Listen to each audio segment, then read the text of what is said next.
Elisabeth, en vous lisant, je l'ai appris, c'est que le rythme d'utilisation dépasse largement les capacités de production et ça coince du côté des États-Unis avec des risques très concrets à court terme. À des risques très concrets dont certaines parties du gouvernement prévenaient depuis 2003, si mes recherches sont bonnes.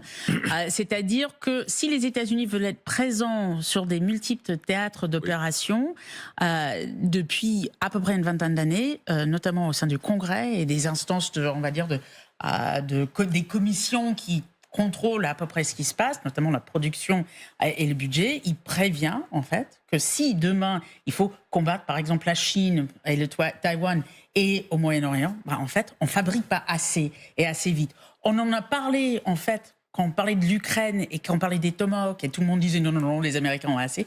Mais en fait, non. Là, on a la preuve concrète qu'ils utilisent trop vite dans un endroit pour remplacer et avec des conséquences très concrètes. Les Estoniens, notamment, ont été informés que des missiles, enfin des munitions qu'ils attendaient du gouvernement américain seraient retardées. À d'autres pays scandinaves aussi, d'autres alliés, la Suisse aussi.